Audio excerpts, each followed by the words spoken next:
And hello now for those of you on Facebook, YouTube, and Twitter. So, and KGRADB Radio. So here we are. We are now live. Happy Friday to all of you. Let me go onto Facebook and open it up because Facebook, for whatever reason, on my profile decides not to share it. All right. Now it is live on all of our formats. And there we go. All right. So hello. Welcome, President. Welcome, folks. I'm telling you, today's been a very, very busy day, but I'm glad to be here. Hopefully you are as well. And it is Friday. Thank you very much. Thank you. Any day that's a Friday, it's a good day indeed. So happy Friday to you, wherever you are. Happy Friday to you. Okay. Let me just, well, thank you very much. I appreciate that. Of course, thank you. So a couple things before we get started. First of all, I want you to go to a website. Go to the folks who sponsor our shows. Folks, I'll say hello to you in just a second, but let me get this. Hold on, everybody. Go to kgradb.com. KGRAD as in dog, B as in bicycle.com. They have some really fantastic shows there, some great shows, and they're paranormal related. And certainly we would love to have you go there to that website and subscribe. Don't forget, now, if you put Bishop as your promo code, you're going to get 30% off your subscription. It's already cheap as it. It's very, very inexpensive. But hey, you're going to get 30% off. But put Bishop as your promo code. It'll save you money. Why not? So there you go for that. Now, if you want to go to my website, it's real simple. BishopJamesLong.com. That's it. Thank you very much, Jason. Yep, BishopJamesLong.com. That's the website. Pretty easy. And you can check us out there. And, of course, the church's website, because everybody asks about it, is usocc.org. So everybody wants to know about the church. Well, there you go, usocc.org. So now you have my website, which is bishopjameslaw.com. And now you have the church's website, which is usocc.org. And now you have the sponsor's website, which is kgradb.com. So there we go. There's all the fun-filled, exciting, important news related regarding what you need to know as far as the websites. Well, it is paranormal. And thank you very much. First of all, for those of you on TikTok, if you're offering gifts to the Mr., I sincerely appreciate it. I truly do. If I don't thank you individually, you may not know this. I run the show on 3 different computers. So sometimes I can't see on this side. So thank you very much. For those of you who are offering, I want to make sure everybody knows. I certainly appreciate that very, very much. And I absolutely appreciate the likes as well. So, all right. Here we go. It is Paranormal Friday. Paranormal Fridays. Now, many of you don't, perhaps maybe this is the first time you've seen the presentation. This is how we normally do the show. The first hour, I always present a topic. Something that's related to the paranormal. It could be anything. So I pick a topic and say, yep, this is what we're going to talk about for the first hour.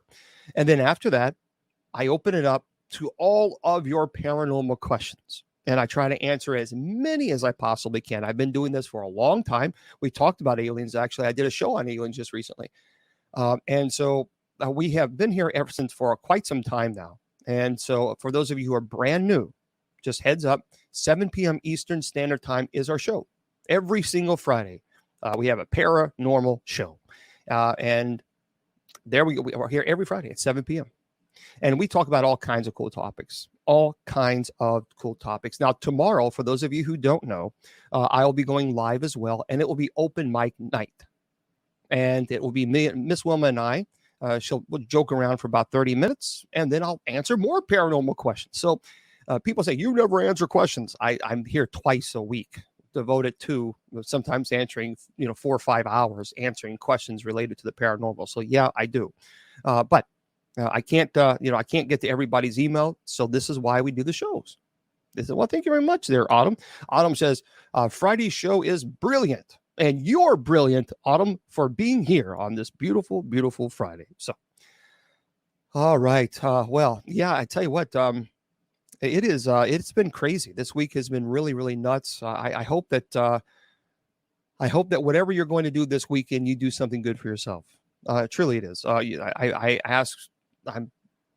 just hope whatever it is, just do something good for yourself. Take a walk or whatever it might be. I performed 30 exorcisms, the documented exorcisms. What I mean by that is we have a licensed mental health therapist, and we require a psychological evaluation. So for those of you who don't know, I was on the Ghost Adventures of Bobby Mackey's and the cast member of Eli Roth presents Legion of Exorcists show that was on the Travel Channel and Max, I believe, and some other. It's streaming now everywhere. As a cast member, so we talked about some of our cases, and so I have performed 30 cases, but 30 cases in 20 years. Now, there's a lot of people who say, "Oh, I have performed thousands and thousands of exorcisms." I don't know about that one, but that's their perspective. But I'm very, very strict as far as, if I declare that someone is truly legitimately possessed, anybody can start screaming, and yelling, and hollering, and hooping, and like a fish out of water, and fling around all over the floor. That doesn't impress me. It doesn't impress me at all. Because people just assume that's what it's supposed to be, and so for me, I'm pretty strict about, and I follow the proper protocol. I have had incubus and succubus cases, and they were very violent, very, very violent. So, yeah, I mean, as far as it being like some of the movies. So okay, I just said I'm not going to take. Hold on, everybody. There's so many people asking questions. I appreciate that, but just hang tight. And remember, there's a lot. I'm running the show on 3 different computers, so there's a lot of people slamming me with questions on Messenger, on YouTube, and Twitter right now, and on all the other formats. Most of the shows, not most of the movies that you see about exorcism are junk, plain and simple, junk. And the reason, because Hollywood, for some reason, thinks that they have to over dramatize, and you don't have to. See, that's what I'm saying. This is one of the reasons why I liked the movie The Exorcist. Of course, the spinning the head, that's a little. But when you do so much, that then it becomes stupid. Very similar, quite honestly, to the movie The Pope's Exorcist. The Pope's Exorcist was just. I enjoyed the beginning. I enjoyed the middle, because I think they did a good job there. But the end was so stupid. It was so dumb. I literally walked out. I said, that's it. I'm done. I'm finished. It ruined it, because they just had to go that extra mile. And it's like, why? Why would you ruin this movie? So for me, yeah, you're right. It's overdone. It's just so much. It's like it gets to a point where it's just so unbelievably stupid that I get frustrated with it. So the movie The Rite was very, very good. With Anthony Hopkins. It's based on Father Gary Thomas, who's in California. It's based on his life as a Roman Catholic exorcist. That's a really phenomenal movie. Really phenomenal. Because it wasn't so over-dramatized. You know what? It's like so much CGI. And it's just like, oh, stop. Just stop. And they ruin it. They truly ruin it. So for me, I don't watch a whole lot of exorcism movies, primarily because I get frustrated. And I get critical, because I'm like, well, that's dumb. No, that doesn't happen. That's absurd. So it kind of ruins it for me. So, but anyway, there we go. That's I think The Rite is a phenomenal movie. The Exorcism of Emily Rose, based on Annalise Michel.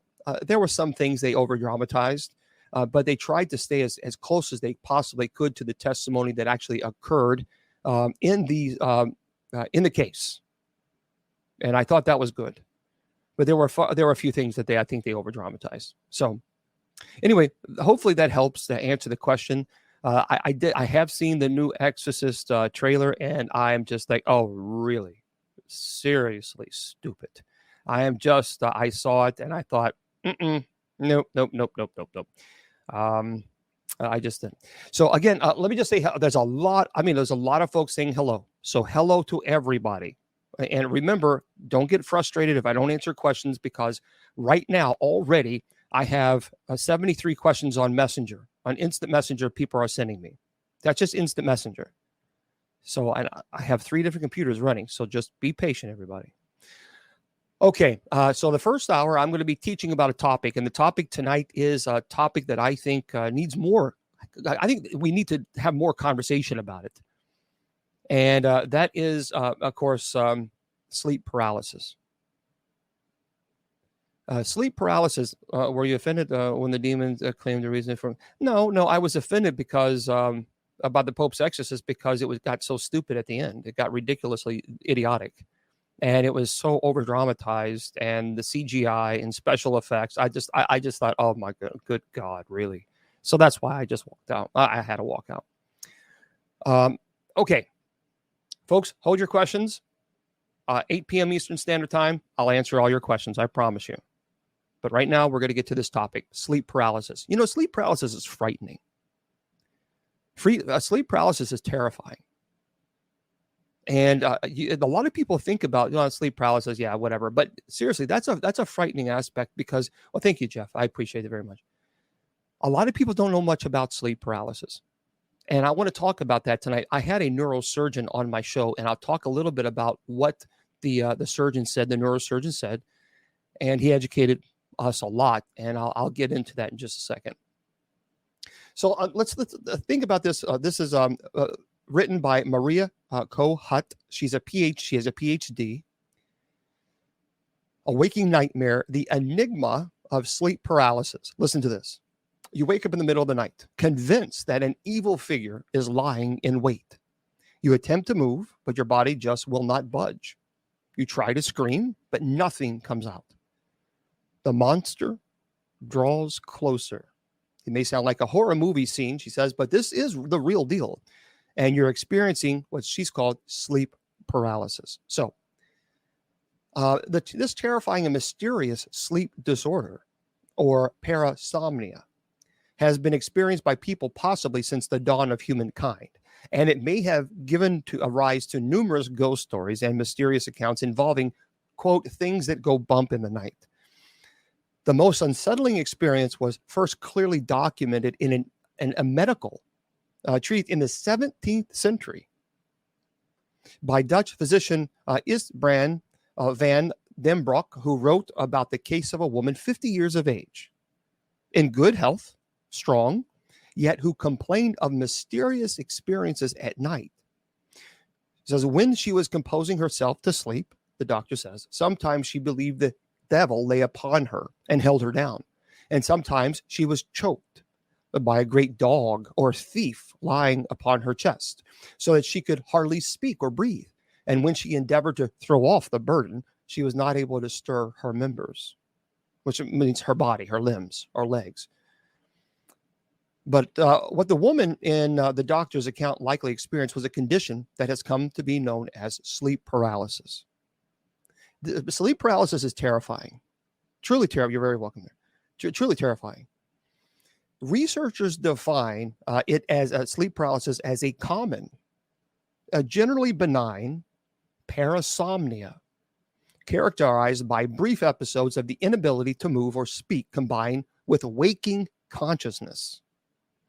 This is what people don't understand. When you have sleep paralysis, you are awake. And your mind is trying to gain its consciousness from the subconscious state. And you are clearly seeing these images. And what's frightening is you can't move. You can't scream for help. You can't do it. Thank you very much. Yeah, just moderator, just keep reminding people that I'll answer questions at 8 o'clock. And that's frightening. That's a frightening experience if you think about that. That would be frightening to anybody. Well, this is what the doctor, the PhD individual said. The reason why sleep paralysis is so scary is not just because you will suddenly become alert, but realize that you are, in fact, unable to move a muscle or even utter a sound, but also because this experience is often, as what I just talked about, accompanied by terrible, terrible hallucinations.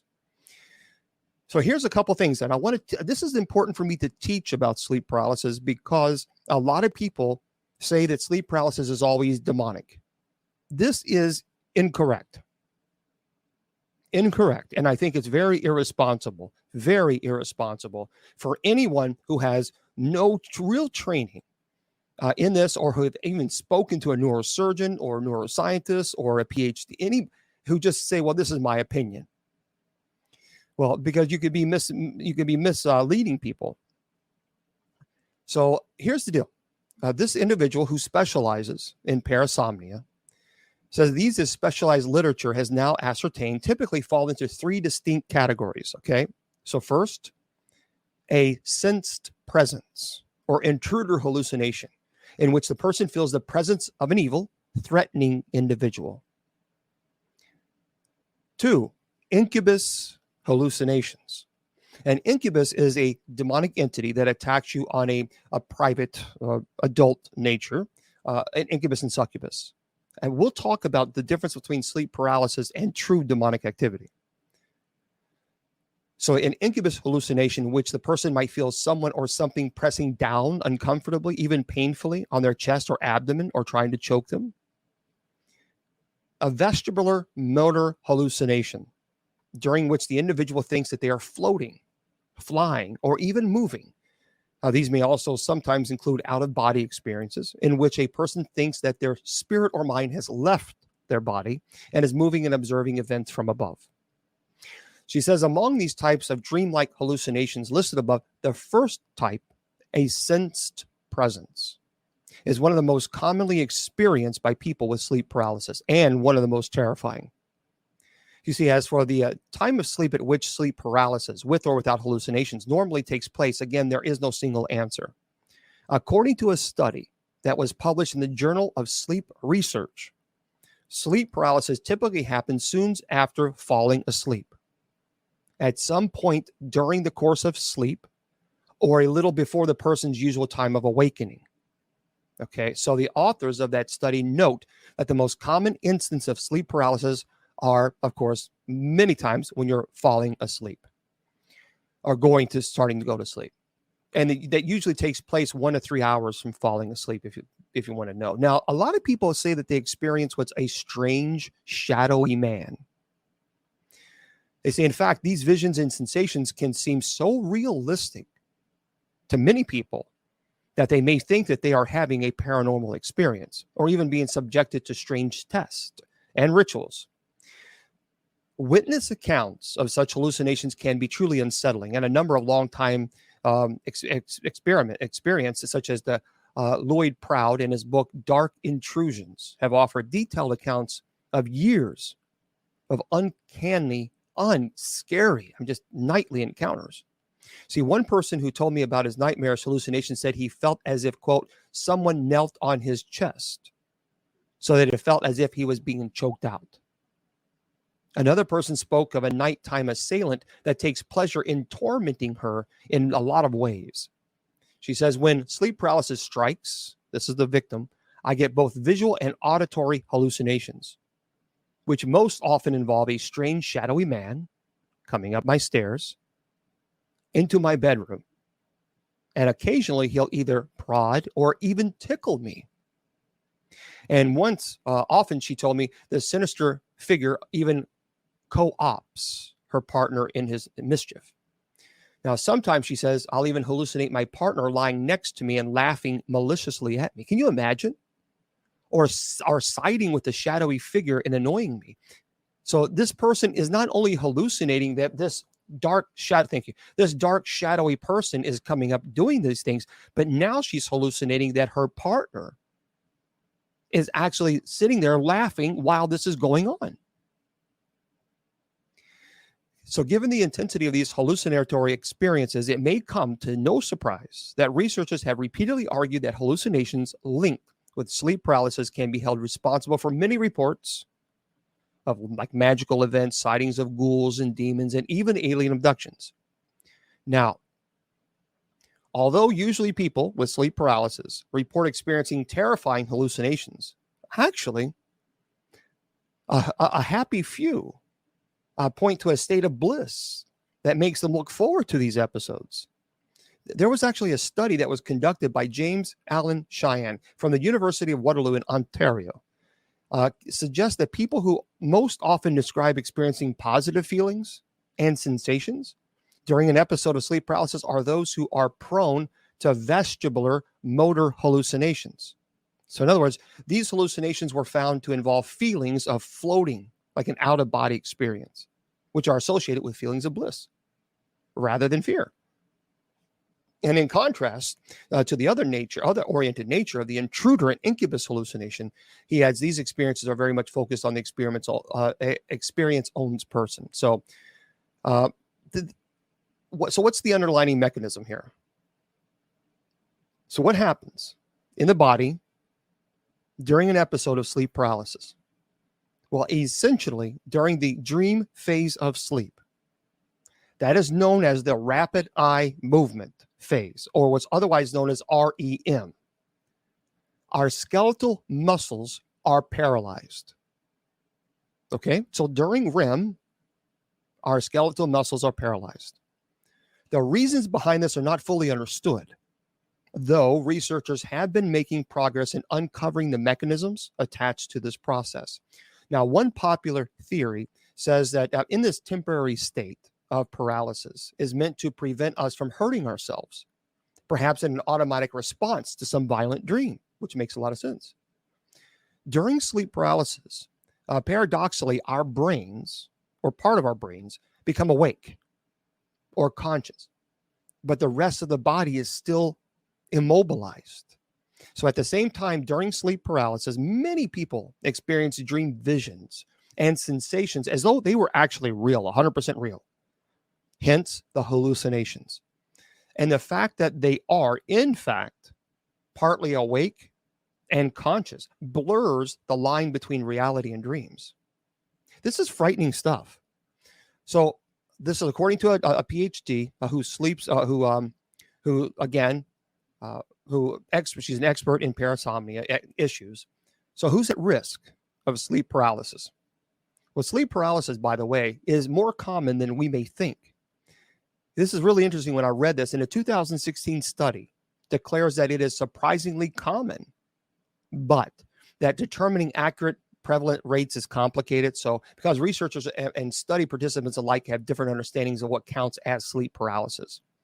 A recent review, though, of the available data suggests that 7.6% of the population have experienced at least one episode through their lives.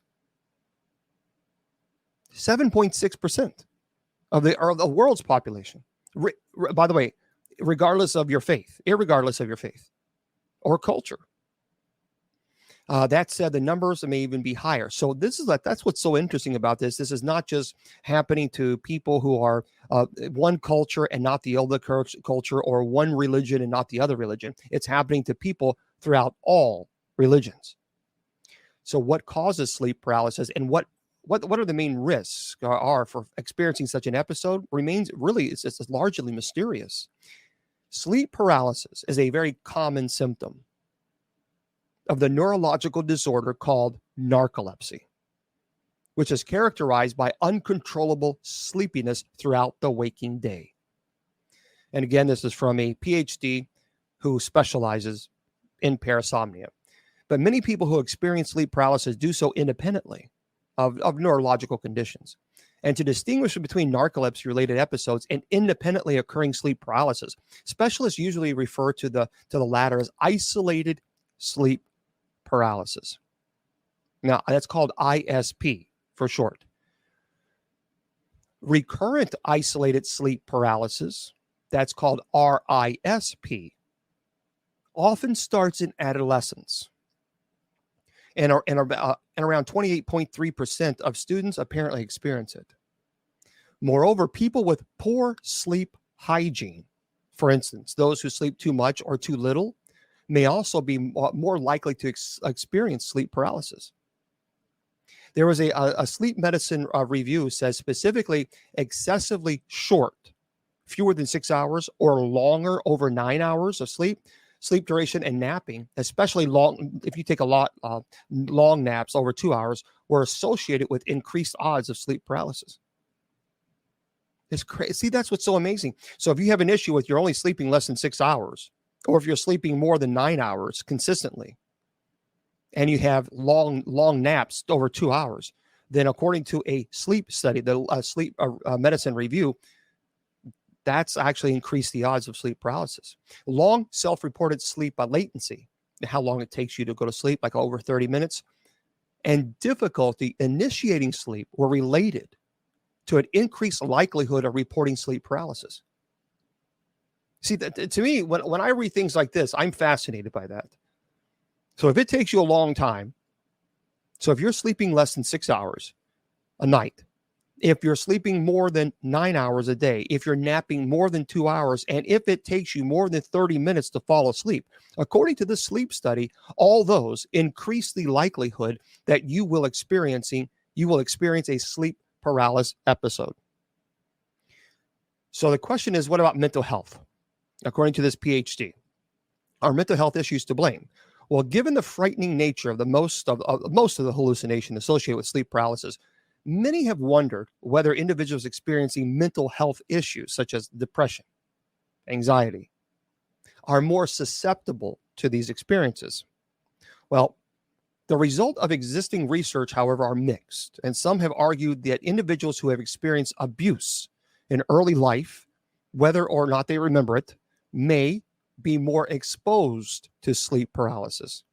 Now, by the way, according to the study that was published in Sleep Medicine Review, levels of waking state dissociative experiences involving what's called depersonalization or derealization and amnesia.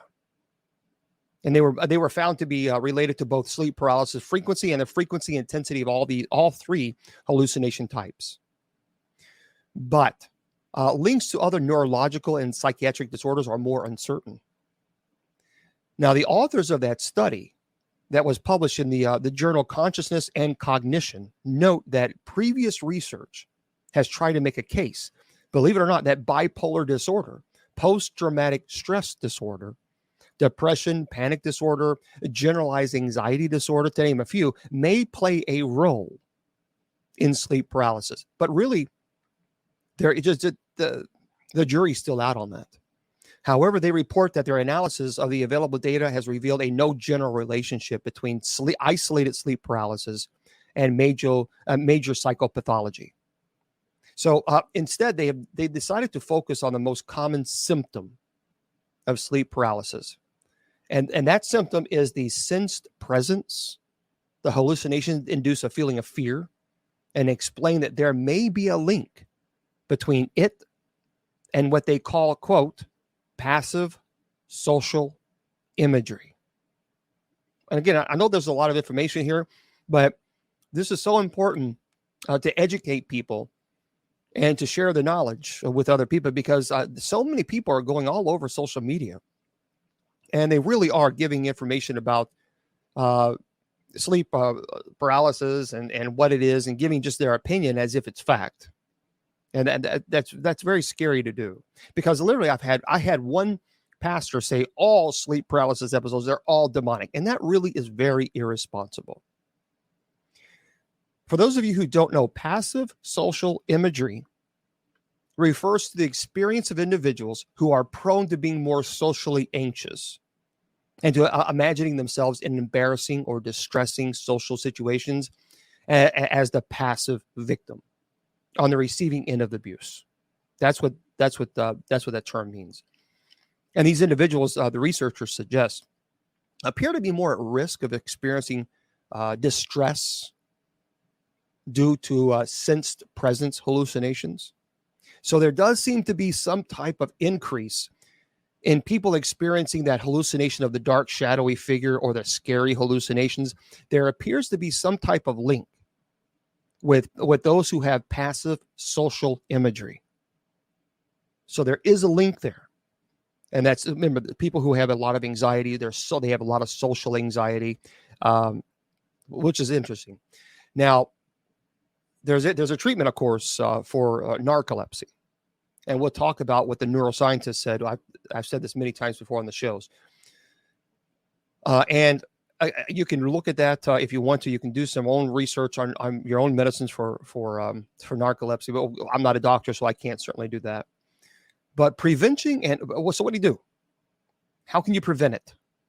Because anybody who has sleep paralysis, it's a terrifying ordeal. Well, prevention and coping strategies for sleep paralysis are, unfortunately, and it's sad, but they're mostly anecdotal.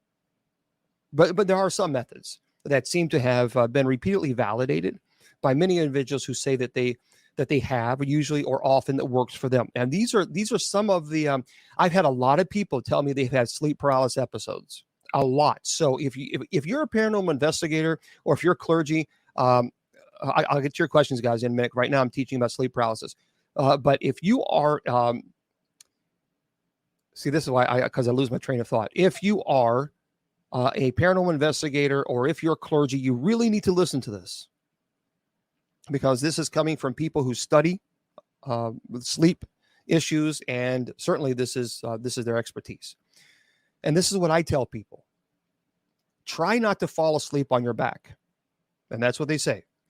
Since studies have associated episodes of sleep paralysis with lying on one's back when going to sleep. That is fascinating, folks. So they have narrowed that down, that people who have a lot of sleep paralysis episodes usually sleep on their back.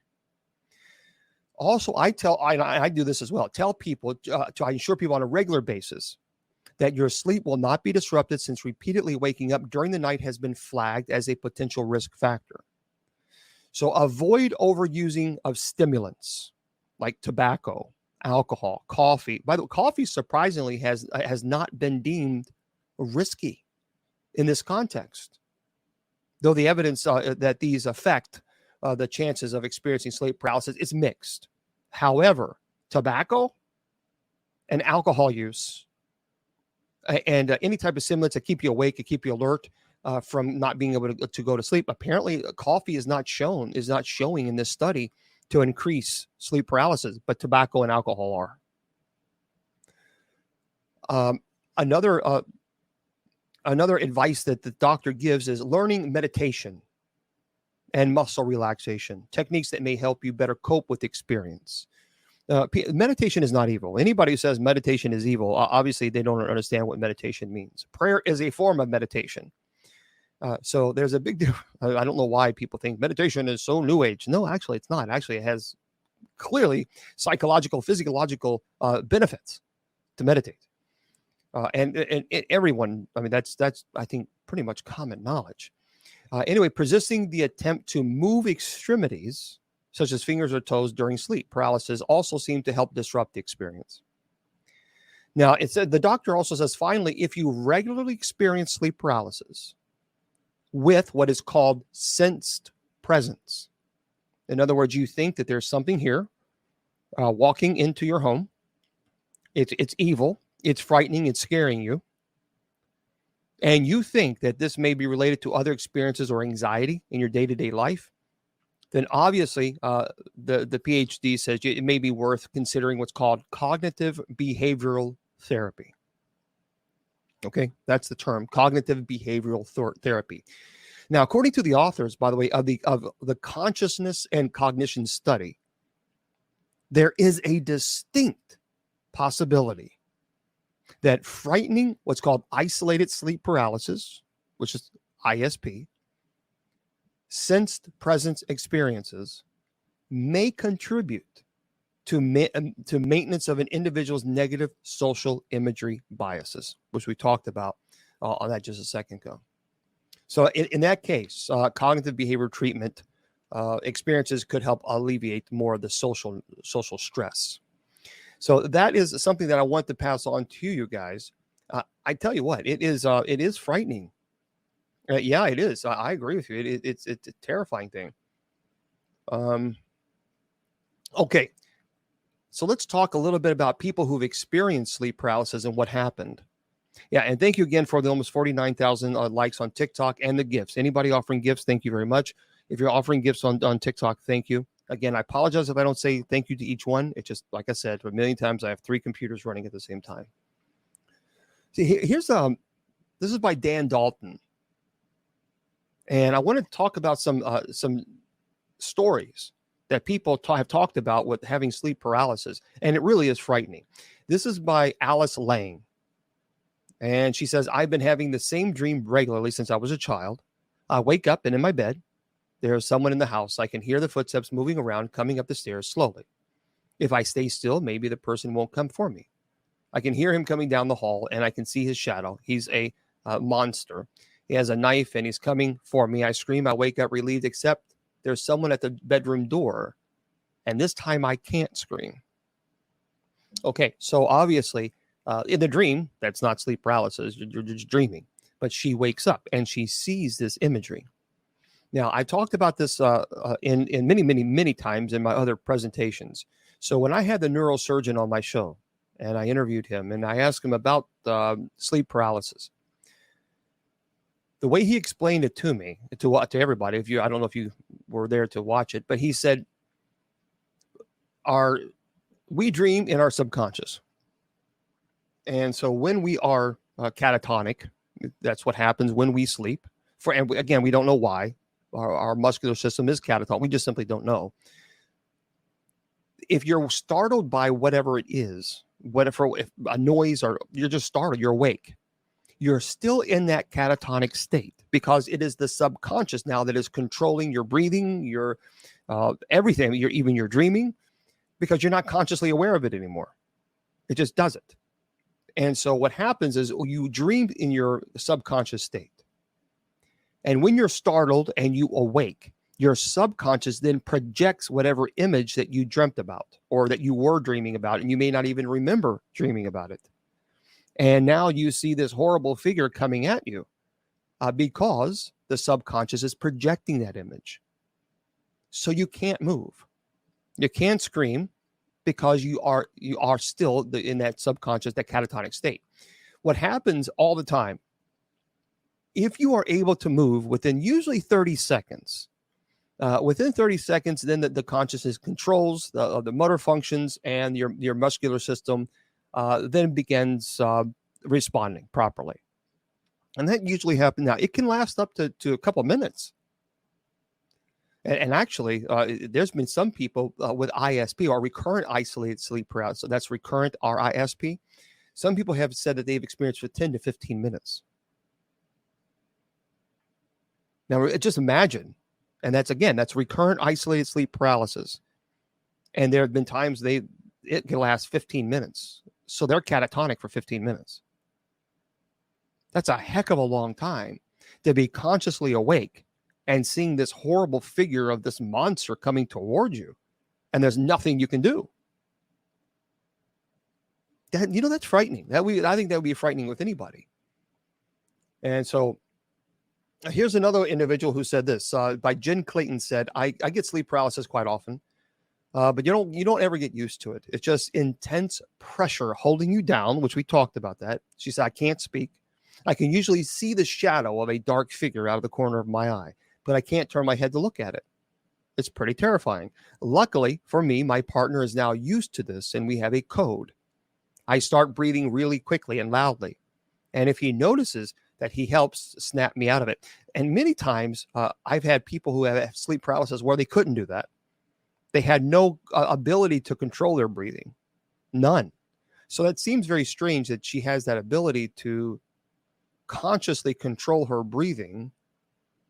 But maybe she doesn't because she's just responding to the fear. That would make sense. But okay, here's the one by another individual. Says it happens every time I fall asleep on my back. See, we talked about that just a second ago. They say I wake up and I can't tell if my eyes are open or shut, but I can see my whole room, and a dark presence is lurking on top of my wardrobe. And as soon as I notice it, I try and scream, but I can't scream. And I can't move. The darkness slithers down the side. It's interesting they use the word slither. Slithers down the side of my wardrobe across the floor and looms over the end of my bed. Then it creeps all over me, trying to invade every orifice. I feel an immense pressure, like it has pinned me down and is pushing its way into my ears, eyes, and mouth. The darkness then screams a terrible screech in my face. And I try to scream back until eventually I manage to jerk my head and everything disappears. And I'm all alone in the darkness. It is the most terrifying of experiences. Here's what's it. This is interesting. On this particular case, Annalise McKell, Emily Rose. Those of you know the exorcism, Emily Rose. She experienced a lot of sleep paralysis episodes. Now, she also suffered from narcolepsy. She suffered a tremendous amount of issues with sleep paralysis. And she described them as ghastly figures. And it was so intense for her that what she told her family, of course, and the exorcist, is that this ghastly figure would get really close to her face and just breathe. And she could smell the putrid smell from its breath. She could actually feel the warm air as it just pushing. She could feel it. I mean, that good grief. That would be unbelievable. And Jennifer says, I wake myself up from nightmares. A few seconds, I'm paralyzed. Yeah, I start making embarrassing sounds until I can speak. Yeah, then I'm wide awake. It's true. Yeah, it's scary. It is. It really is. So another individual said, this is from Amber. It says, I have sleep paralysis when I have had too much sleep. Remember, we talked about over 9 hours. The only time I was really freaked out was when I thought I could hear chatter in the background. Then I could feel someone lay next to me sleeping. The quilt just moving with each breath. I could feel the weight behind me in bed snoring. I started to panic as I knew no one was in my house. Eventually, I woke up and moved back slightly to feel no one was there. Took me a while to get back off into sleep that night. Here's one that says, I usually see someone come into my room with a crazed grin, staring at me. I try to scream, but I can't. They lean over and start suffocating me. There's a sense of overwhelming helplessness. The whole time I just repeating to myself, wake up, wake up, wake up. This individual was submitted by Richard. He says, I get it every now and then, but I know how to deal with it now. Okay, here we go. The absolute worst was when I was staying in a hotel with my boyfriend.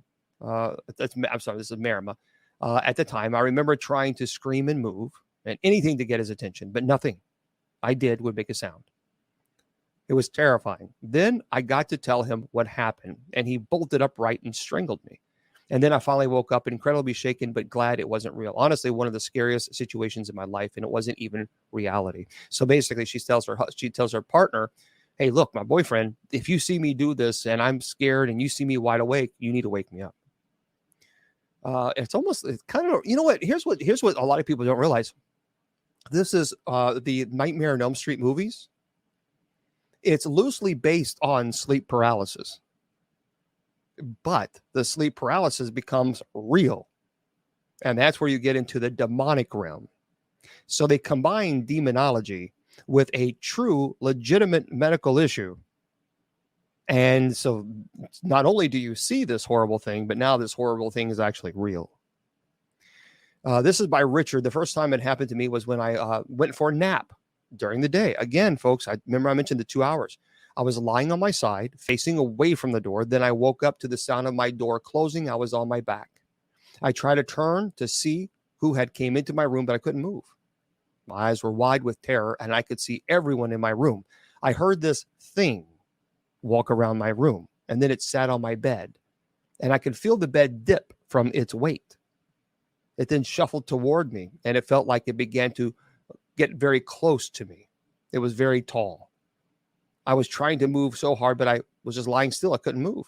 The thing started breathing on my back of the neck and tickling my back. It then stood up and left after a few minutes, and this was the most terrifying thing that has ever happened to me.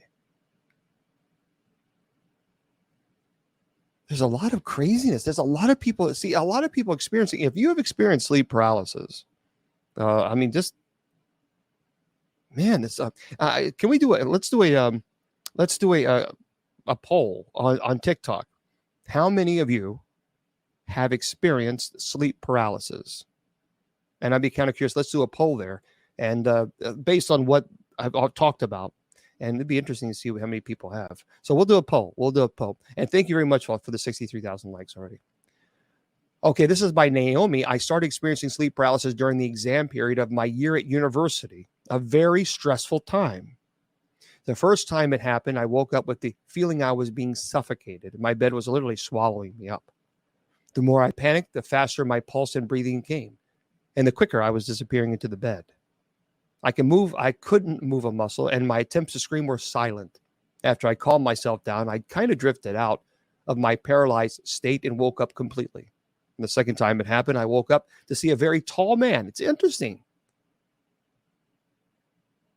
That's very interesting. There's a lot of reports of people seeing a very tall man. I just find that fascinating that you see that that common denominator there of people from all races and different genders and cultures. But it's fascinating. And so many people report seeing this tall figure.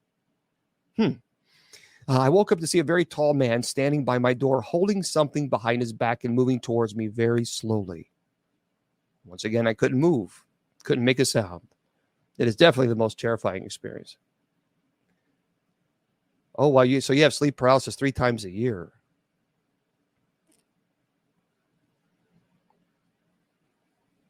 It is interesting, isn't it? But when you think about that, it is kind of fascinating how so many people report seeing this tall man. This is by Sophie. Once I fell asleep on the couch watching some detective show. I woke up and sat up. I was completely out of my body. I kept trying to lay back down into my body and wake myself up. But remember that we talked about the out of body experience. But I just stayed asleep. I stood up and looked out of the back door, and it was completely dark. And then I went to the opposite side of the room, and I looked out of the front window, and it was bright and sunny. And there was a little old lady sitting under a tree by the lake. I spent the next 10 minutes lying down, then sitting back up, trying to attach myself back to my body and shake myself awake. I thought if I didn't get back in, my body would die, my soul would wander. It's because we talked about that, how some people will experience the out-of-body experience versus not all sleep paralysis is with this menacing tall figure coming towards you. Oh yeah, you called you called out in Jesus' name, yeah.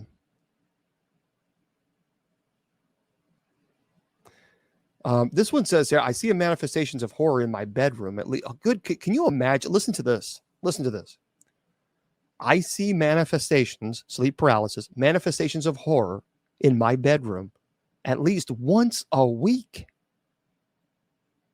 from random people chilling on a chair at the bottom of my bed, to creepy old ladies, to swarms of flying ants, insects, and bats. The worst thing I saw was something hanging right above my head. Couldn't move. I wanted to cry. I couldn't sleep in my room for a few days after that. The likelihood of it happening increases whether there's someone in my bed. Man, recently some person told me in the morning that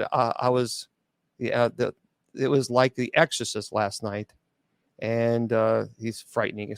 I don't know. This was my worst experience with sleep paralysis. Was after I'd been up all night doing an essay. When I finished, I immediately dozed off, and the next thing I knew, I thought I'd completely woken up, except there was a shadow demon looming over the end of my bed. It didn't have a face, but I could feel it staring at me, and it felt like pure evil. I tried with my whole body to scream, but nothing came out, which only made me panic even more. I felt like the demon was about to attack me. Then his head twitched to the side, and he pounced on my chest, sort of thrashing at me. I felt like he was suffocating me. I tried to close my eyes again and put all my energy into trying to wake up and move my body, the whole time with the demon hallucination still attacking me. And when I was finally fully awake, I lay in the bed for about a half an hour, shaking and next to tears. It was probably the scariest thing I've ever experienced in my life. I can imagine so. Yeah, let's do this. Okay, I'll do the poll. Because I'm curious about the poll. I've got to figure out how to do it, and we'll do it live. I don't know. Quick poll. Yeah, start. Just do it. Oh, we have a poll right now? Oh. Okay, so we do have a poll. Have you ever experienced sleep paralysis? This is on TikTok. 70%, well, 69.23, 70% of the people on TikTok said yes. 30% said no. That is a heck of a lot of people who have experienced. That certainly is more than 7%. 70% of people on TikTok have said yes, they've experienced 70%.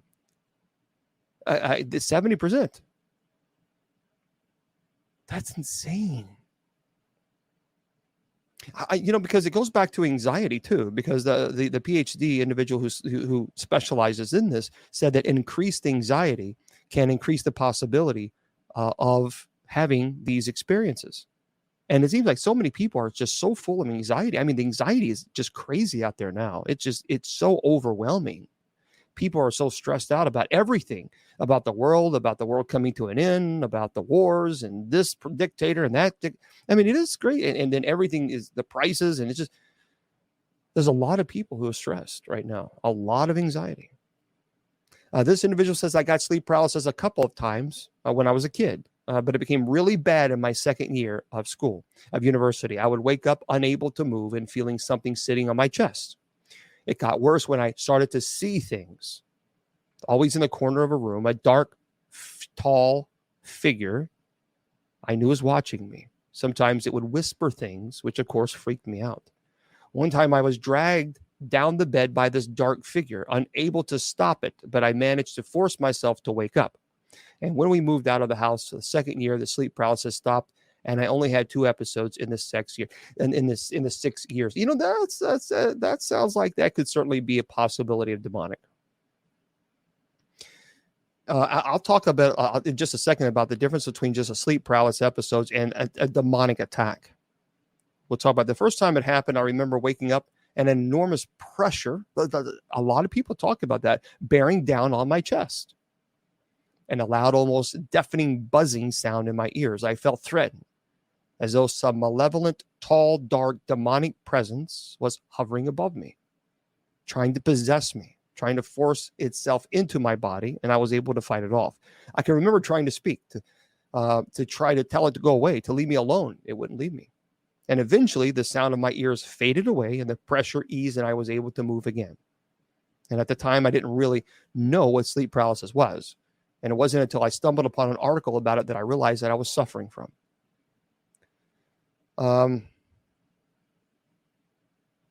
I do think there is on this article from the PhD who actually who actually specializes in parasomnia. It is in any type of anxiety, an increased anxiety can cause. The study shows in the sleep study that it does cause the increase in these episodes. So whatever it might be, it could be a whole host of things that people are so full of anxiety about. It could be a lot of people are anxious about finances. A lot of people are anxious about things being so expensive, or the world being the way it is, and war in Ukraine and all this other craziness. People are so full of anxiety, and a lot of people. Here's what I tell you: a lot of people are saying this, folks. A lot of people are telling me that they are experiencing sleep paralysis episodes. People always ask me, have I seen an increase in demonic possession? No. As of now, I have not seen an increase in true demonic possession. However, I have seen a massive increase of people experiencing sleep paralysis episodes. A tremendous amount of people are saying this. And here's what look, I want to say something because it's important. You're right. Having faith in God, absolutely. But we got to be careful about the judgment, because some people say, well, people who have sleep paralysis episode just don't call upon God and their faith is weak. That's a judgment call. No one has that right to make that judgment on anybody. You can be the most devoted Christian in the world. You could be a saint. This is not about faith. You can't call out anything. You can't move. You can't scream. You cannot say, Jesus, help me. You can't verbally say it. Now, you can certainly think it. But as far as verbally saying it, you can't. You're in a complete paralytic state. You are catatonic. The only thing you can do is open your eyes. There's no movement. You can't scream for help. You are completely catatonic. So I think some people are saying, well, they just don't have faith and they should call out to God. That's very judgmental. And I think we got to stop that. You're making a judgment call based on people you don't even know. And again, you could have Mother Teresa have a sleep paralysis episodes, but it has nothing to do with faith. It has everything to do with the fact that they can't call upon anybody.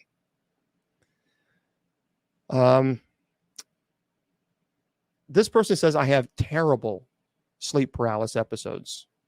And as I try to fight my paralysis, I sometimes fight back and forth between reality and my dream. So I can see my room and have my eyes open. But this tall creature from my nightmare is also in my room. It's genuinely petrifying. Has made me feel I'm actually being possessed, which in turn makes me feel I'm going crazy. They say it used to last only a few seconds, but recently it's getting longer and longer. That's terrifying when you're conscious of it. You feel trapped inside yourself for a significantly long period of time, maybe 10 to 15 minutes. This is what's called recurrent isolated sleep paralysis. Okay. So the neurosurgeon said individuals who have this should absolutely 100% get tested for narcolepsy. And finally, it says, I get sleep paralysis 4 or 5 times a year. It happens mostly when I fall asleep during the day. I have vague, non-specific dreams, usually involving threat or a danger. It's accompanied by a feeling of extreme dread, which then escalates into outright terror. They says, I tend to have the auditory hallucinations. The voice will be clear, and I will hear it as if someone is standing right next to me. I know I'm asleep, but the voice is real. Sometimes I also see a tall, shadowy figure standing nearby. I try to scream, but can't make a sound. I'll try to run, but can't move. And somewhere in my mind, I'm aware I'm asleep, but I cannot wake up. I'm pinned down. The only way to come around is to let the terror overwhelm me. And then I slowly come to. I don't wake up violently, thrashing, screaming, or sweating. I'm calm, but it takes me a couple of hours sometimes to feel normal again. It breaks my heart that so many people, that this is, I tell you what, this is some serious stuff. REM, that's rapid eye movement. Yep, REM sleep. Yeah, we talked about REM in the beginning of the show.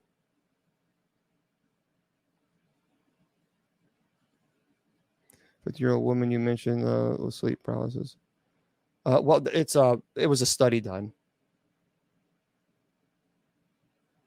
Now, this is by Alice Vernon, and then I'm going to get to your questions, and we're going to finish up this topic. But hopefully you've enjoyed this topic, because so many people, no matter how many times, people will always ask me about sleep paralysis.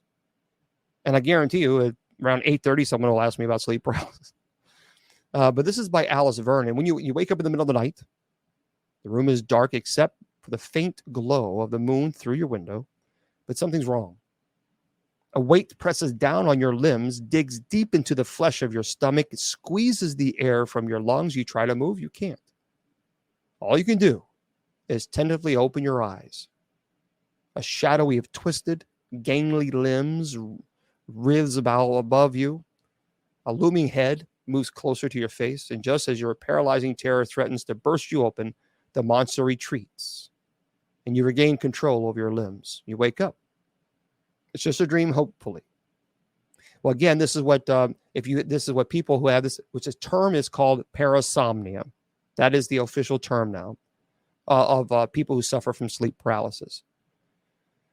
And many times it's characterized by the sensation of crushing weight accompanied by hallucinations of a malevolent presence. Again, this has been for many, many years. Under the Renaissance, for those of you who don't know, it's promoted scientific evidence over religious superstition. It was commonly believed that troubled sleep was caused by malevolent witches. And many of the old names for sleep paralysis actually align it with this idea, being hag-ridden, for instance, or being attacked by a bewitched horse known as Mara. From, by the way, we get the name, we get the term nightmare. That's pretty cool. Did you guys know that? Being attacked or bewitched horse known as Mara. And that's where we get the term nightmare. And as such, bedroom rituals were as much about defending against witches at that time as they were about winding down for sleep. So people would wear necklaces of coral or hang a fossil over the beds. I think it's called belemnite, to protect them from being crushed by witches in their sleep. Stables, too, by the way, were adorned with talismans to guard horses from being possessed by witches. And it's been 330 years since the infamous Salem witch trials, where 19 people were hanged on suspicion of being in league with the devil. More than 200 accusations were made, and the court records are now it's digitized and held with the Virginia Library, which you can actually watch. This individual wrote a book called Night Terrors, which is a good book. And this person says, I assessed these papers and recognized that many of the accusations described encounters with witches aligned to prevalent ideas of the cause of sleep paralysis.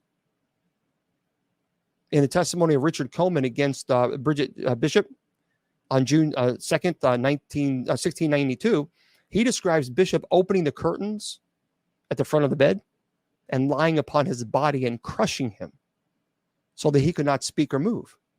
And Bishop was the first to be executed.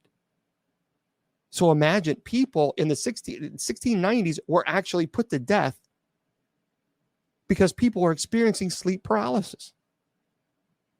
And during the time of Salem witch trials, however, a more rational explanation was being discussed in terms of scientific discovery that situated sleep paralysis firmly within the body of the sufferer. Well, that's all. Well, what about the people that you killed? Now, there have been sleep paralysis in film. Those of you who may not know this, there seems to be a renewed interest in witch trial superstition in modern horror films. Recently, a variety of protagonists face monsters and demons while in that most vulnerable of spaces. The bed. Well, in 2014, the movie The Babadook, it's directed by Jennifer Kent, watches in paralyzed horror as the film's titular monster skitters across her bedroom ceiling. Her mouth is agape and a silent scream in the Babadook opens like a spider on top of her. And similarly, there's another movie called Last Night in Soho. Eloise becomes pinned to her bed by the ghostly hands of a murdered man. Other films are even using sleep paralysis as the monster. Like there's a movie called The Nightmare. It's a horror documentary depicting, by the way, parasomnia. It's called The Nightmare. So there's a lot of increasing movies about this, a lot, and which understandably so, because we all sleep. And we all have to experience sometimes we all experience these very, very terrible experiences. It is frightening. It is absolutely frightening. Yeah, and thank you very much for the subscribers on TikTok. And again, thank you for the 94,000 likes. I sincerely appreciate all of you very, very much for doing that. But yeah, this is a frightening experience, I think, for anybody to have. Anybody. And what's really interesting is that there's no census as far as the age. It appears that the age has ranged from early childhood to the elderly. No, anybody who says ADHD is a demon obviously needs to speak to a mental health therapist. ADHD is not a demon. I'm seeing that a lot too. I'm seeing that these pastors, and I use that term loosely, these pastors are saying people who have bipolar or people who have ADHD or people who have these issues, it's because they're possessed by, or autism. It's because it's a demon. You know what? They need to just shut up and get out of the pulpit. They have no business being in the pulpit. None at all. As a matter of fact, I think they should be arrested. I find it.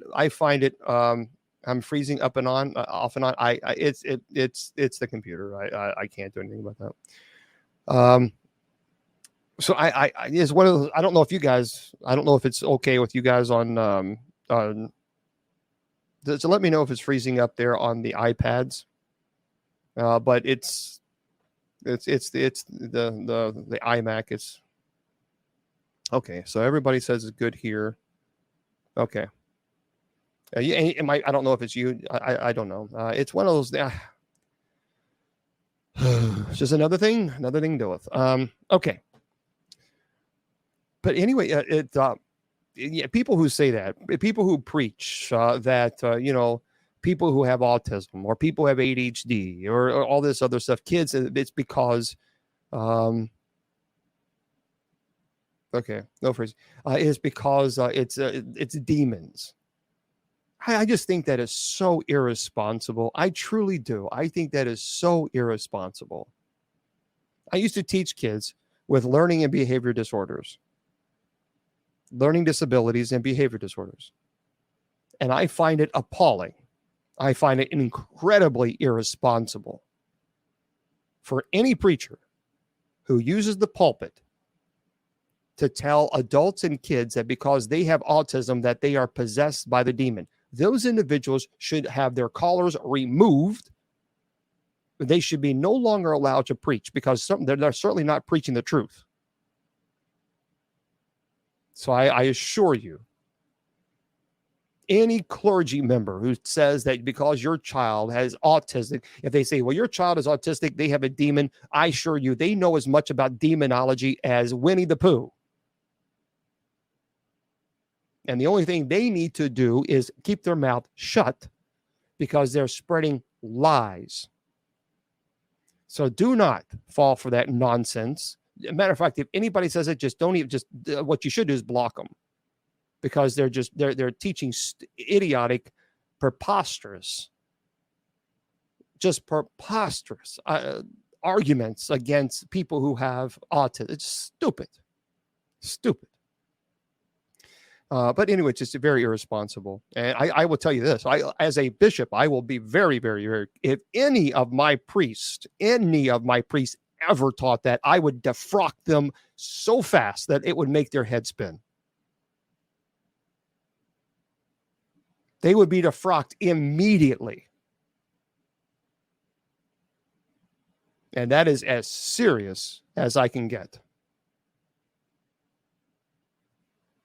I would remove them from clergy so quickly that they couldn't even spell their name. I find it abominable that anybody would preach that. And thankfully, our seminarians would never preach it because they're not jackasses. Oh, sure. I believe there's a lot of clergy out there that are not doing a very good job. Yeah, a lot. Okay. So I'll get to it. So let's get to. Have you ever heard of Adam Bly? Sure. Yeah, I know. I've heard of Adam Bly. We have it's online seminary, and the reason is we have an online seminary is because if we did a brick and mortar seminary, then we would have to charge our seminarians $100,000 for all the requirements and the necessary requirements of keeping a seminary, a brick and mortar building together. So our seminarians pay nothing. We don't charge one penny for our seminary. Nope, not one penny. Okay. So what are some of your questions? Because now this is your time, so people can't say, you don't ever take any questions. Oh, yes, I do. All right. Wow, you were called by little demon. Wow. Yeah, Dubois says, my whole childhood I was called a little demon from religious people. Right. Well, keep in mind, it was the religious people who also crucified Jesus.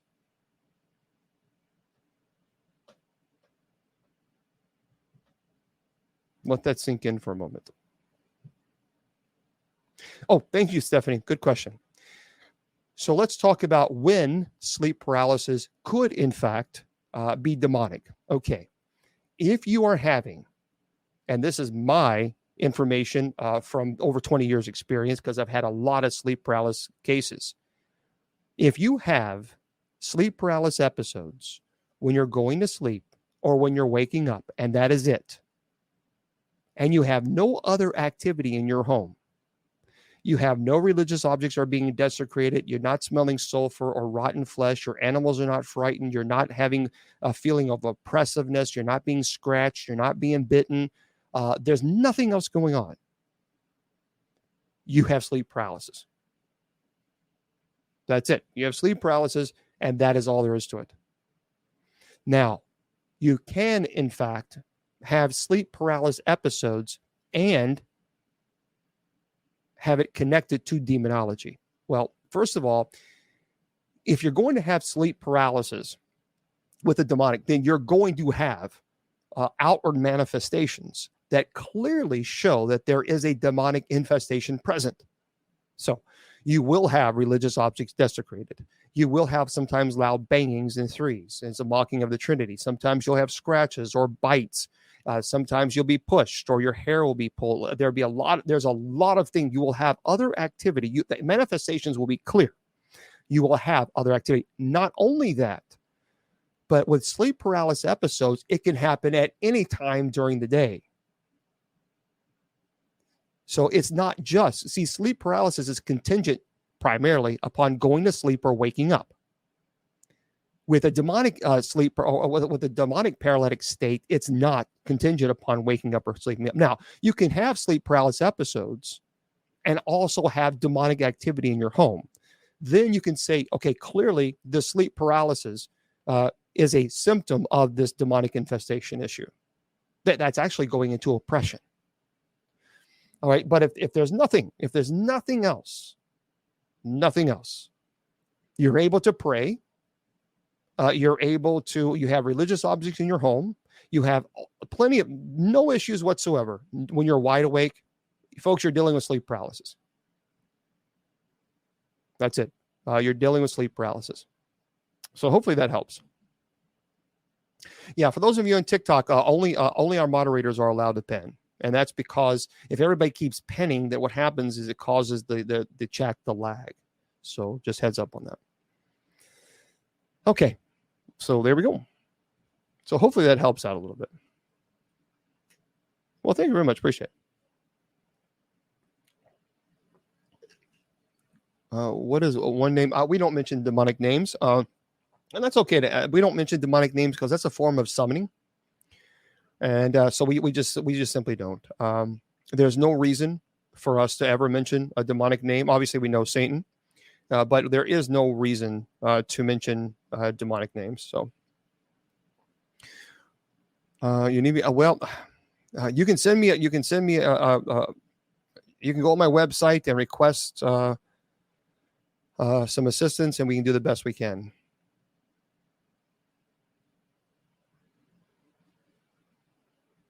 Yeah, Jesus was crucified by religious people. So it's true. Yes, yeah, they do. Oh yeah, sure. Yeah. Can demons use sleep paralysis as a way to attack the app? Because that goes into, as I mentioned, that goes. Well, thank you very much. That goes into the stage of oppression. So let's say that you have demonic infestation. Okay, I think I need to explain that because some people may not understand that. For me, I just spit these things out, because this is something this is my terminology. So this is the vocabulary that I use often. So some people may not understand when I say demonic infestation. What is demonic? Okay.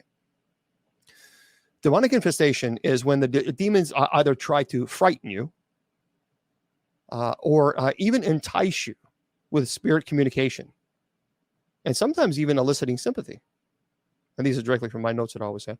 The infestation is usually a result of some kind of invitation, either by current residents or a previous one. Now, the goal of the infestation is to increase awareness of the spirit, increase interaction with it, finally to start to control the life of the victim. Now, a common trick of the demonic at this time is to appear as the ghost of a loved one, or especially or a sick child. Because you think if it's a child, then it's not going to, they're innocent and they're not going to do anything. But the types of infestations often have their origins in spirit communications like Ouija boards, seances. Stay away from those. Just stay away from them. So here's what you'll have with demonic infestation. So let's say that you go out and you paranormal investigate, okay? You're a paranormal investigator and you go and there we go. All right, now, what happens sometimes is tapping or knocking noises on the walls or floor. The sounds of footsteps sometimes can occur.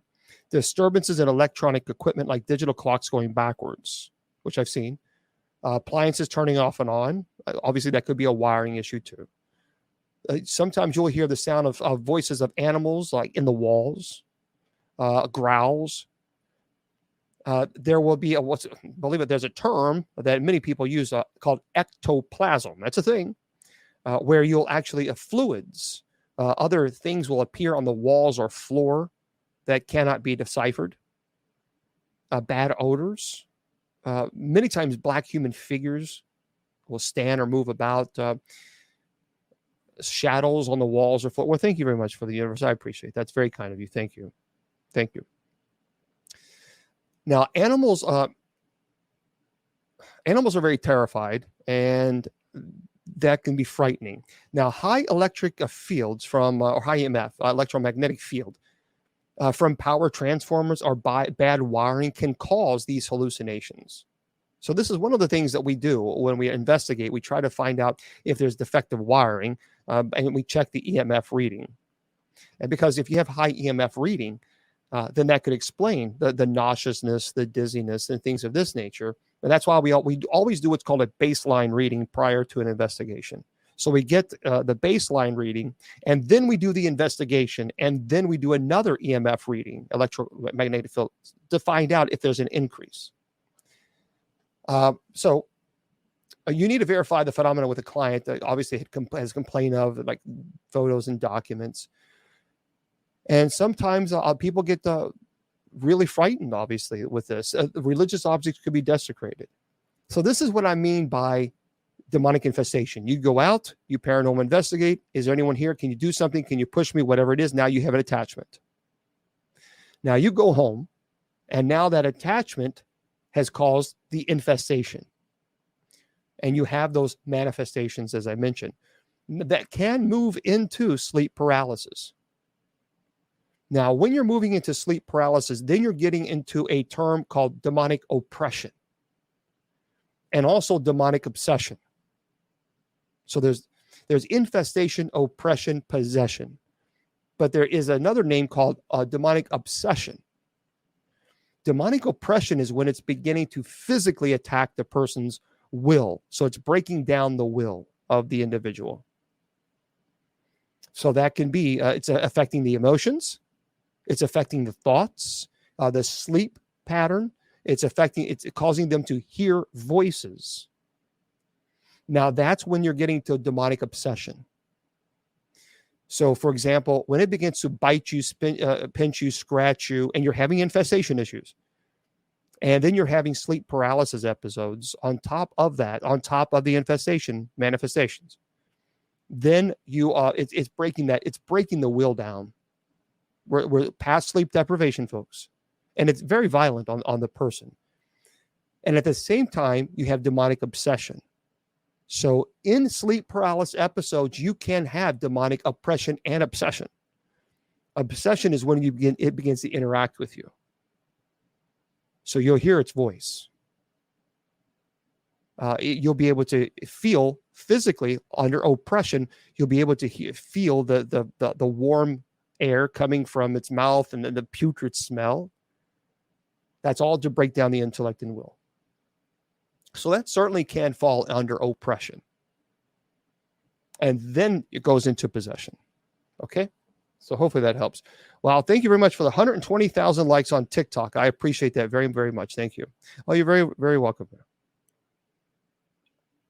That's Vishnu. Thank you very much. Okay. Well, it is, not on sleep paralysis. Now, if you're talking about demonic, yes. But when you have a sleep paralysis episode, you're catatonic. You're completely catatonic. So if you are in a sleep paralysis state, which is either ISP, which is intermittent sleep paralysis, or RISP, which is recurrent isolated sleep paralysis, well, then you can't move. And remember, it's fascinating to the study I just did when I talked about that. It is fascinating how when we sleep, we become catatonic. And as I mentioned earlier, people who study in parasomnia, they don't know why really we become catatonic. Why, in other words, why we don't move our bodies or our arms around. The theory, as I mentioned earlier, is because somehow that is ingrained in us to become catatonic. I guess the theory is so that we won't punch ourselves in the face if we're having a bad dream, and I guess it makes sense. It really does. It's actually kind of brilliant if you think about it, but we don't know why. We don't know why we become catatonic. So there really is there's a lot of theories, but we don't know why. I appreciate you guys wanting to come on. I wish I could bring you on. I really do, on TikTok, on Instagram, but I can't because I'm running the show on 3 different computers, and they won't be able to hear or see any of you. So, okay. Demonology. Country Queen. That's a great name. In your opinion, what's a book you'd recommend for understanding demonology? Well, first of all, I have classes online. It's 100% online. You learn at your own pace. And I teach demonology, angelology, paranormal studies, and genealogy. It's on my website there, bishopjameslong.com. And you can click the class link. I would strongly encourage you, if you want to learn about demonology, you have to get the books Dark Siege. You have to. So it's called www.darksiege.com. And that siege is Siege. Jason McLeod. Oh, thank you very much. Ashley says she taking the classes. They were amazing. Well, thank you. www.darksiege.com. Now, he has 2 books out, and he's working on a 3rd, I believe. And it's called Dark Siege. It's a true story. And it's Jason McLeod. He worked with the Warrens. He was actually their protege. And the way he writes is brilliant, truly brilliant. A lot of people ask me all the time. I strongly encourage you, get his books. Darksiege.com. No. They will not invite you. They will not invite demons into your life because you're doing this to learn. Now, if you do this for the sole purpose with the intent to communicate, well, yeah, that's a problem. It always has to start with the intent. So people say, well, reading about books, reading about demons. Here's what I find interesting, isn't it? They say reading about demons will open you up to receiving them. Then I guess I can't read the Bible. Because there are several passages in Scripture that refer to demonic possession. And there are several passages that refer to demonic possession and the expulsion of demons. So the idea that people want to pontificate that studying demonology opens yourself to demons, well, then how does that explain reading Scripture? Because Scripture is inundated with demonic, with Satan, with evil. And so there we go. Hopefully that helps. Okay.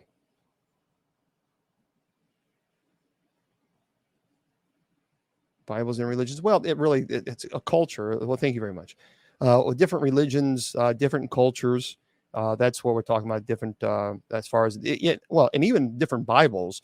It really started, quite honestly, with the Protestant Reformation with Luther, and but there's a variety of Bibles out there. I personally like the New Revised Standard Version, the Catholic edition.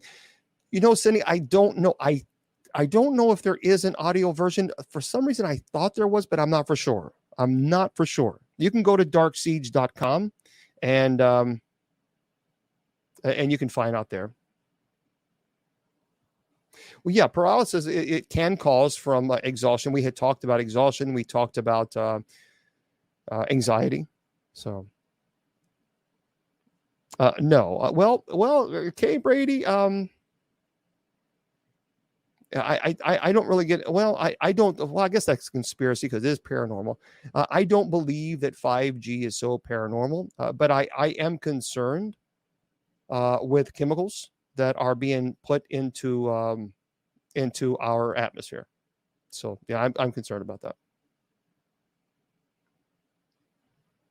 No. The New Revised Standard Version is not the same thing as the New Revised Standard Version Catholic Edition is not the same thing as the King James Version. The King James Version is Protestant and it has 66 books, and the Catholic edition has 72. And that is because there's supplemental books that the Catholics have accepted. Those are called Deuterocanon. Again, as far as Catholic edition, it just depends on your faith. So I got to be careful because I don't want to shove my faith onto anyone, because I respect everybody's, way of belief. So, okay. No, Neil, no, because again, the Protestant Bibles has 66 and the Catholic Bible has 72. I'm doing very well, thank you. I hope that you are doing as well too. How do you break demonic attachment? Okay, well, now that's a good question. So here's what we have. So let's say that you have demonic attachment. Can you remove it yourself? Certainly, yeah. Now, demonic attachment. But there again, it's not a yes or no answer. And here's why. Because if someone has a demonic attachment, it implies that there's already demonic infestation within their home. You cannot have a demonic attachment and not have demonic infestation. They go hand in hand, because if you have demonic attachment and then you go to your home, that automatically implies there's an infestation. So that requires the minor rite of exorcism. And really there are prayers that you can certainly do yourself. And but really when you're messing with the minor rite of exorcism, you got to be careful about that. And that's why clergy should be the only ones doing that, because who are trained in demonology. Now, you can do what's called the epiphany of the doors, or the blessing of the doors, or chalking of the doors. It's all same. But you can Google that: blessing of the doors, epiphany of the doors, chalking of the doors, and you can do that in your home. I do it every single week in my home. Now, demonic oppression or demonic attachment is when it begins to attack you with oppression and obsession. Now, so you're being attacked on a physical level, on an intellectual level. You can absolutely, and I strongly encourage you, that you call upon God. You pray, thank you. You call upon God. You call upon St. Michael. I'm very devoted to the Blessed Mother. And I call upon the intercessories of all the angels above and saints above in heaven. And so, and also you have to figure out what has led to that attachment. So did you do something that you shouldn't have done? That's why I'm saying it's more than just a yes or no question. So if you've given the invitation to an attachment, so you've gone out, you've done something you shouldn't do, you've given that demonic, can you do something? Can you push me? Can you touch me? Or whatever, or can you play with the Ouija board? Whatever you've done, you have given it invitation needed. So we require, then you have to have a sacrament of reconciliation. Now, that's when, if that doesn't work, or the person is not able to fight it off, because there are stages to oppression, because the person is at a very weak and vulnerable state emotionally and physically, psychologically, and spiritually. Then we do what's called a prayer of deliverance. And so we pray over that person to remove that attachment.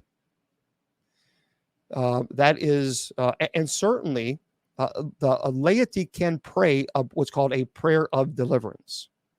Now, I know this is a lot of information, but you asked, so I tell you. There is what's called imperative exorcism and supplicating exorcism. Supplicating exorcism is when you call upon God. Heavenly Father, I ask you remove this person and remove this person from the evil. That's called supplicating exorcism. That's a deliverance. You can also, it's called imperative exorcism. Imperative exorcism, I command you in the name of Jesus Christ. Well, let's see. And blunder, I will make sure that I block you. Another person is just being really nasty. Some people. It's amazing how I spend almost since it's 7 o'clock teaching completely for free. And no matter what I do, let me tell you something, no matter what you do, there will always be people who will complain. You can give them, if you win the lottery tonight, the big jackpot, and you gave them a $500 million, they will talk about, some people will talk about you like a dog because you didn't give them every penny. That's just some people. Because our spirit irritates their demons. Okay. So there you go. Oh, believe me, they're not getting to me. Believe me, they're not getting to me. I've yeah.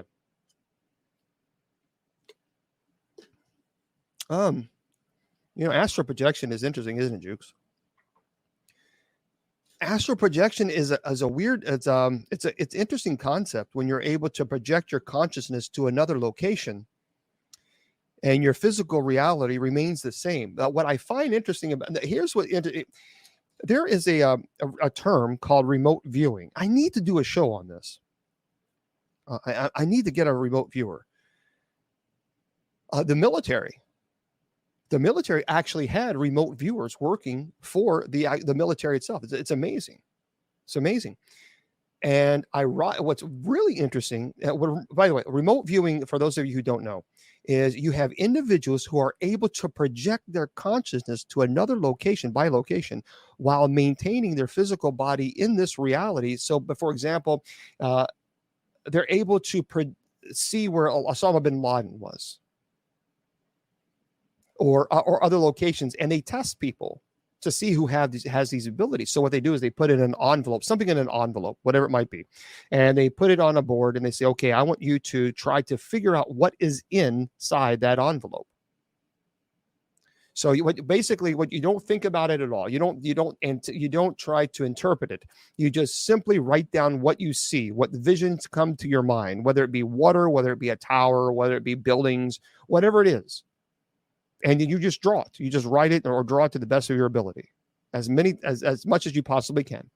And then basically they take all that information and the person takes it out and it's a picture of the Eiffel Tower or whatever it might be. What's fascinating is some people, here's what I got to do a show on this. Some people have scored up to 80% accuracy. 80%. Now that's paranormal. I can't explain that, but it really is. It's amazing. It truly is amazing. So I think there's something there. I can't explain it, but I don't know. Let's see. What do you think? The 3 books. I mean, I have to say the only way to explain it is demons. Exactly. Okay. Yep. You try to manifest, but there will always be something different. That's true. So it says here, and I've said that for over 20 years now. It says I have to say that the way he explained it, how you see demons, is exactly how I saw that one demon while on a location. And this demon was attached to a friend of mine. But he said in this book, the demons will try to manifest, but there will always be something different to keep demons from manifesting like a human entity. And yeah, this demon or whatever is manifested. Okay, that's true. When demons try to manifest themselves as a human, there's always going to be some type of flaw. And the flaw could be the eyes. There's a distortion within it. There's always going to be some form of flaw within that manifestation. So, no, I don't think you complained at all, Brenda. So yeah, it's interesting. Talk to Michael Jacob, who is in the secret space program and did remote viewing. He also does demonic deliverance. I'm going to have to check that out there, Tamara. I don't have a pen. I'm going to have to find out who this person is. I don't know who he is, but I will certainly have to find that because I find this fascinating. I do.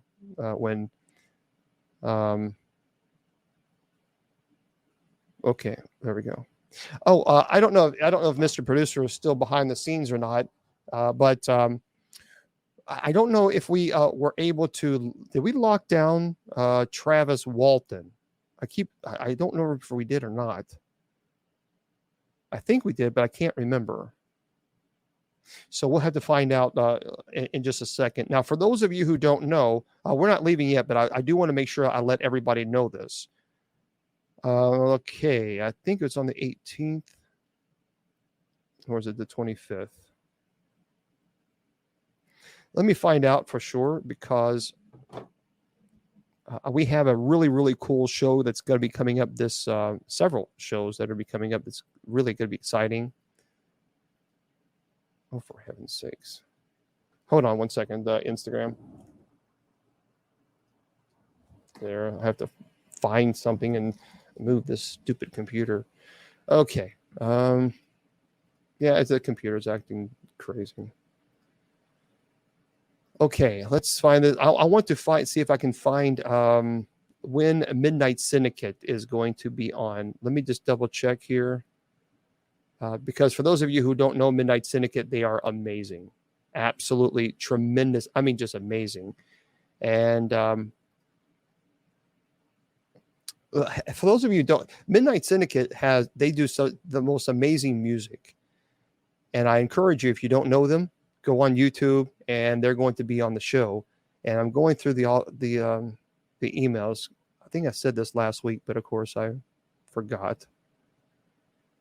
So hang tight, because I want to let everybody know when they said that they could do this.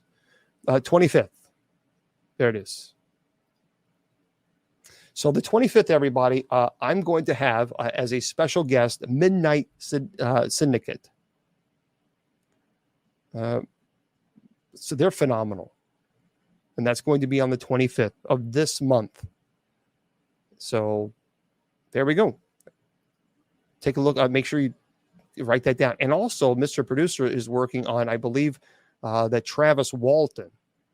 Travis Walton said that he is going to join us as well as a special guest. Travis Walton is the individual from the Fire. Well, thank you very much, Elena. Thank you. Is from the movie Fire in the Sky. If you've seen that, it's based on his real life story of being abducted. And so we're going to have him. I believe he said he would be on our show. So I think it was this month. So we're going to find out. It's going to be pretty cool. I'm really, really excited about that. Would you go to James Gilliam's ranch? I would, but I've never been invited there. I certainly would go. Yeah. Can your attachment be passed on to your friends and family? Yeah, it can. If you have well, thank you very much. Thank you. Please. If you have an infestation, so if you have an attachment, you go home and someone's living there with you. Well, thank you again, guys, for the gifts. If you go home to someone and someone is living with you, they can certainly be affected by that infestation. And that's, people don't think about that too. Remember, when you have a demonic attachment and it's attacking you, it's not just attacking you, it's also attacking family members, because many of them feel that they can't do anything. They can't help you. And they feel very vulnerable and they get angry. Thank you. And they get angry and I understand that. I understand. Okay. How do you get rid of spirit of fear? Because realizing that the Spirit of God supersedes the spirit of fear any day and any hour, and don't elevate the spirit of fear to that of the Spirit of God. See, people will elevate elevate demons way up here, and then they reduce the power of God way down here. And I don't know where that. Thank you. I don't know where that came. I don't know where we started that. I don't know why we flip-flopped that. I'm not really for sure what happened. But we have how to summon spirits. Well, don't. I'm not going to tell people how to summon spirits. Yeah, just don't summon them. That's something you don't want to do. So there we go. Okay. Oh, gosh. Yeah, Amanda, what's your take on these kids doing paranormal games and challenges they see on YouTube and such? Definitely not a good example. Stupid. I see it. So many kids are vulnerable because, they're not. their brains are still, functioning, fully functioning and growing and developing. And sometimes their cognitive skills are not the best. But let me tell you this, guys. I shared this with you, I think, last week, didn't I? Take a look at this. Watch. Now, we all know that the Ouija board, I would say, hopefully most of us know that the Ouija board is a stupid thing. Stay away from it. Nothing good comes from the use of a Ouija board. Well, now, guess what, boys and girls? Thank you, Howdy. Since the Ouija board has a bad rep, guess what the store companies did today? Now you can own your very own Holy Spirit board.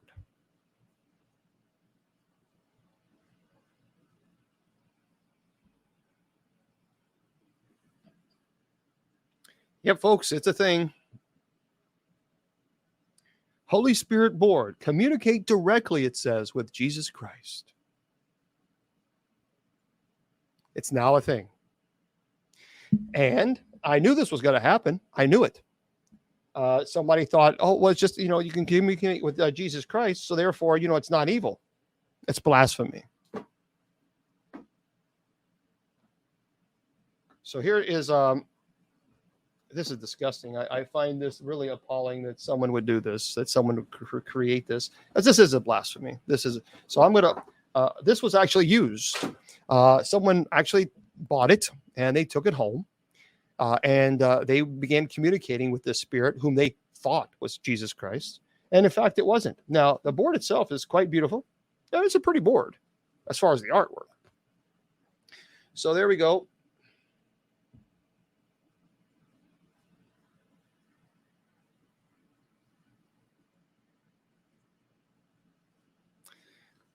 Okay. And instead of the planchet, that you get like a planchet, don't open it. It's already been opened. It's already been used. I removed it from someone's home. And I removed it from someone's home because they had violent activity. That's where I went. For those of you who don't know, I was recently had to go to someone's home. Well, because of this. And it was violent. So instead of the planchet, that's what they have now.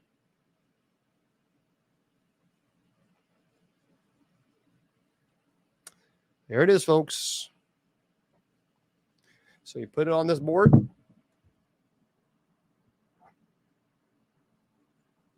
And that's how it works. And it has a little, I guess, little stoppers, like a little rubber things here. Let me just do it. There we go. You can kind of see it. So that way it keeps it from kind of sliding around. It keeps it in place. But now they have this crap. And a family used it. Well, not a family. Kids used it, thinking that they were going to do this and it was going to be perfectly fine without any complications. And there were complications. It's so irresponsible. People just do this crap. And they sell it and they don't care. They don't care. They don't care how it hurts people. As long as they're making a buck. Thank you very much, Ellen. I appreciate that. Very nice. Barbie has a Ouija board now? No, come on. Are you serious? There's a Barbie. Are you serious? There's a Barbie Ouija board.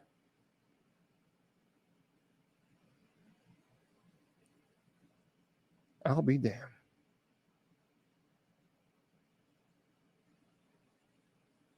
Hold on.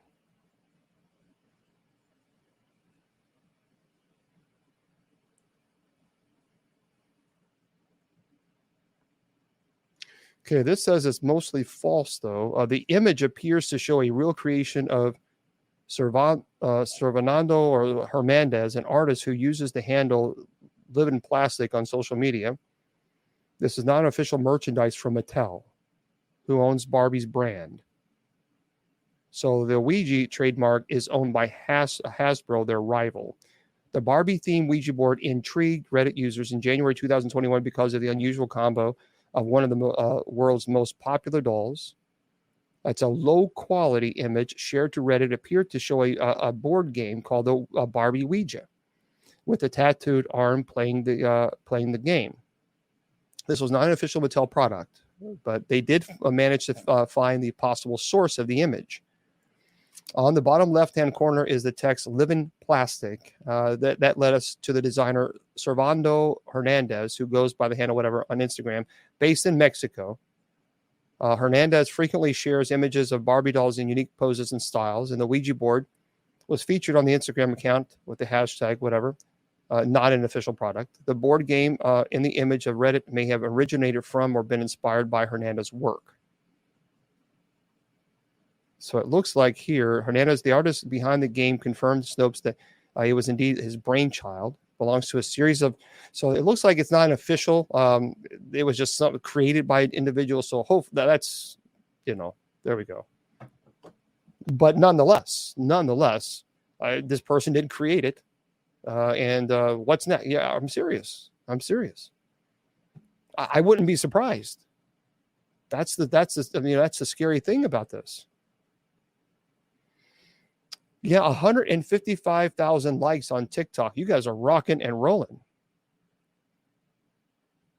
You did?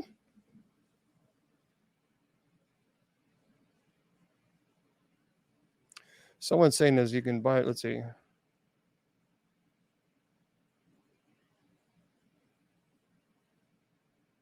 I'm just checking here. A Barbie doll. Okay, a Barbie doll inspired board. Wow.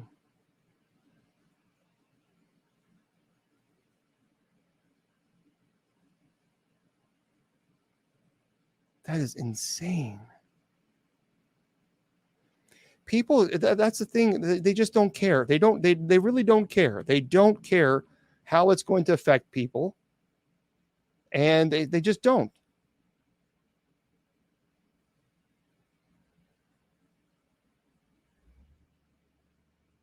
Yeah, this is really disturbing.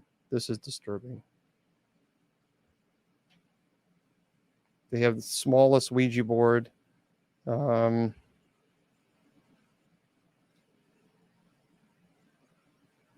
have all kinds. All kinds. They're just not giving a darn. Not caring at all.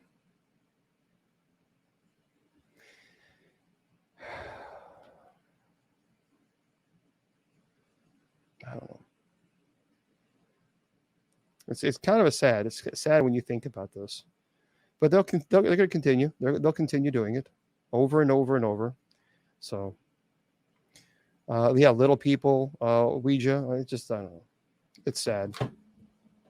Okay.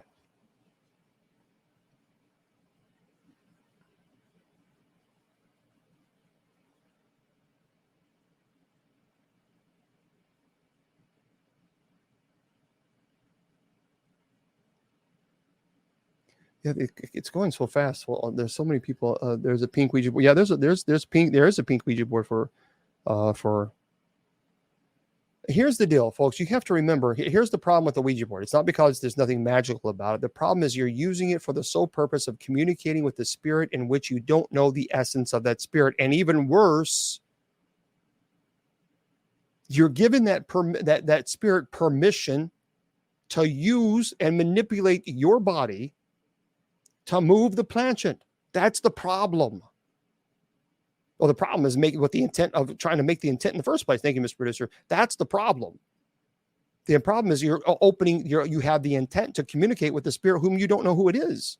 But what's even worse is not only do you want to communicate with this thing, now you want to give it permission to use your hands to move the planchette around.